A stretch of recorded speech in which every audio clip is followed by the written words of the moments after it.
एहसास हुआ होगा कि वो हमारे सवालों को क्लैरिफाई नहीं कर रहे थे, स्पष्टीकरण नहीं दे रहे थे। पत्रकारों के सवाल को मैंने सुना है, एक भी पत्रकार के सवाल का जवाब नहीं मिला।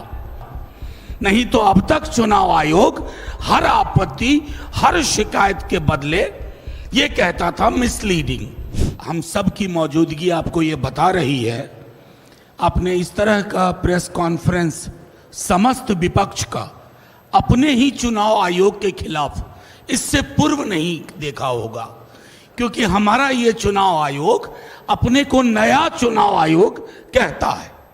ये पहली बात मैं कहना चाहता हूं। दूसरी बात, कल जब चुनाव आयोग आयुक्त महोदय ने प्रेस कॉन्फ्रेंस की, आप सबको यह एहसास हुआ होगा कि वो हमारे सवालों को क्लैरिफाई नहीं कर रहे थे, स्पष्टीकरण नहीं दे रहे थे, बल्कि वो उस मौके का इस्तेमाल कर रहे थे किसी के इशारे और इरादे को साफ तौर पर पब्लिक डोमेन में रखने का।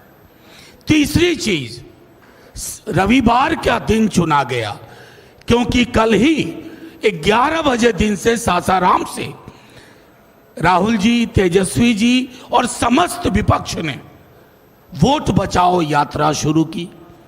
तो उन्हें लगा कि इस विजुअल को, इस संदेश को कैसे ब्लॉक किया जाए, तो महोदय सामने आए।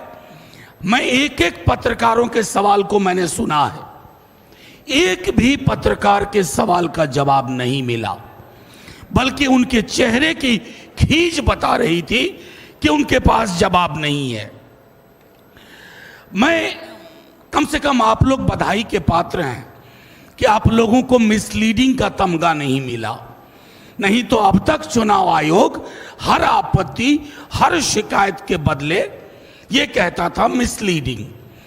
हमने कुछ लोग माननीय सर्वोच्च न्यायालय में उपस्थित किए, जो जिंदा लोग हैं, जिनके साथ राहुल जी ने चाय भी पी।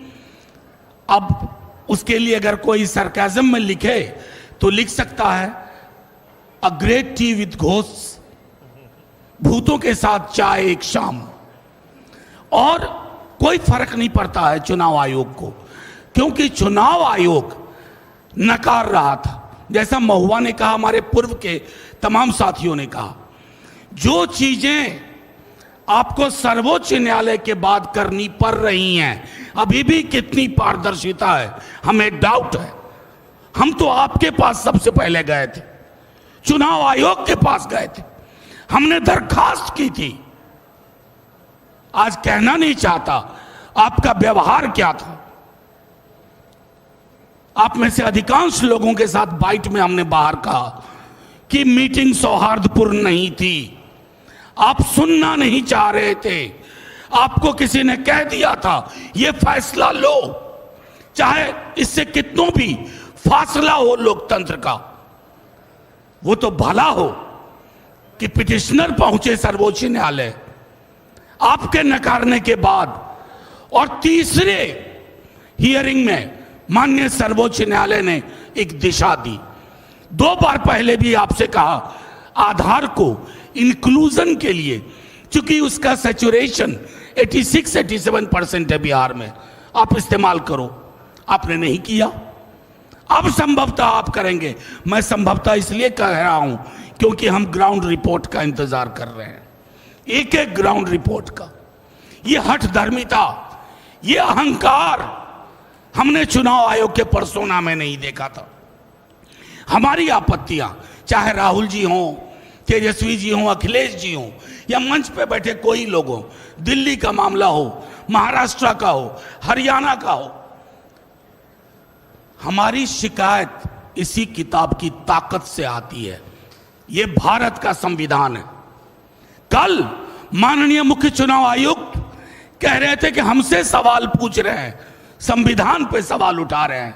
महोदय, आप संविधान के पर्यायवाची नहीं है, आप जन्मे हैं संविधान से। ये तो आप मोदी जी की तरह बोल रहे हैं कि उनकी आलोचना राष्ट्र की आलोचना है। मोदी जी राष्ट्र के पर्याय नहीं है। सरकार हो, संसद हो, न्यायालय हो, पॉलिटिकल पार्टीज हो, हम इस किताब की ताकत से पैदा हुए हैं और इस किताब की आड़ लेकर के आप इसकी धज्जियां मत उड़ाइए। मैं तमाम अपने साथियों के माध्यम से एक ही बात कहूंगा, this book is for protection, safeguard. It cannot be a shield for your defiance of constitutional propriety and morality. That is what you are doing.